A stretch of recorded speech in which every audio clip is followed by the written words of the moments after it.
falls on the hour. If we get any breaking information, we'll put it on the right way. To give you some scale of the website hits we're getting, a week ago Saturday we had 81 hits all day. Yesterday we had over 50,000 hits to our website. Okay, questions? Leslie.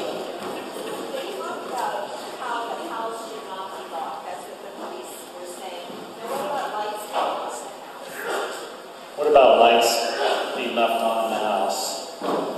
Not a bad idea? Sure. And I think he said it's okay to lock your house. They can get in. Yeah, sure. Yes, sir.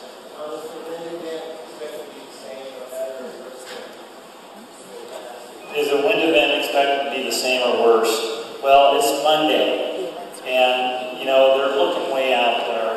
And there could be thunderstorms associated with it, some moisture, so it's a good, bad deal. And, you know, it's too early to say, but I would just keep, like I do, keep looking at the NOAA website. General questions. Ms. Claudia.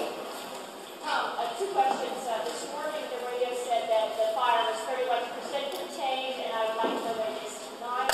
And also, do you think those houses in Greenhorn that were so threatened last night are secured today? I mean, are they going to be threatened further, or, you know?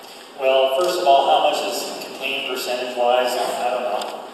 You know, it's a big front and it keeps moving. Yeah, 31% is our story, we're sticking to it. And then Greenhorn, I was out there last night about 9:30 in the dark. You know, they have, a lot of that's burned there by Lime Kiln, that's already burned off. Past Lime Kiln, east of Lime Kiln, that sagebrush on the north side is still there. So, you know, we're not going to make any promises about it. Yes, ma'am.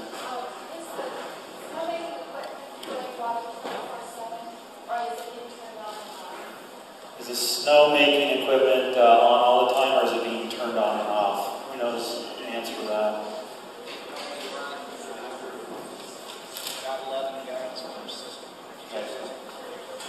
Okay, there's 11 guns per system. There's 2 systems. They can only run 11 per system at a time. I think they're pumping out 150 gallons a minute at least. I went over today, got some photos, and it looks like a lot more than 150 gallons a minute. They're throwing a lot of water up there on Warm Spring Space. It looks like it's already turning green again.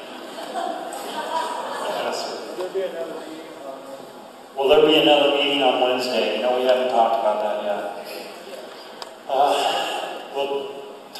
We'll start our first meetings at 8:30 in the morning. We'll bring that up. And as soon as we figured, this one was predicated on a big wind event. We weren't planning on having this until then we evacuated everything. So look, I got a lot of other experts like Jody Alberson from the hospitals here. Yes, sir.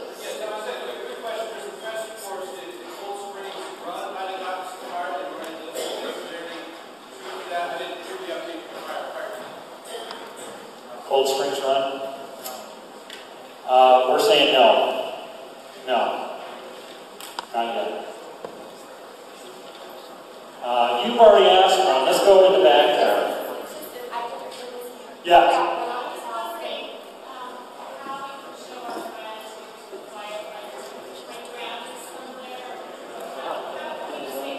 Right. How can we show gratitude to our firefighters? I'm going to let Ed do this one. Everybody know Ed Kennedy here in this office? Forrest?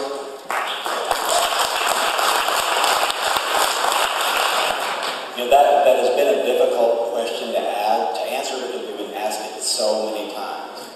And I'll take 5 seconds and say this community has blown people's minds. A lot of the firefighters who've come here from around the country. The evacuation of Greenhorn the other night was pretty intense, pretty fast moving. The folks who helped me with that were coming up to me saying, "You people are sick." People were nice to us when we wouldn't let them into their house. So this community has shown a tremendous amount of gratitude by behaving like that. The standing ovation that Jean got, we weren't sure how it was going to be. And she still got a standing ovation, and it's wonderful. You got to show a lot of gratitude in that way. Otherwise, it's pretty difficult right now because we're still focused on the fire. Let's ask that question as we get a little closer to when we get this thing corralled and get full containment. And we've been thinking about that a lot because we have been asked that so many times. So I can't give you a good answer, so I'll give you a long answer. So, crazy. Do they need clothes or food at this time? You know what? Somebody asked me, and you know what somebody told me when the firefighters? They like seeing the signs on the poles. You know, saying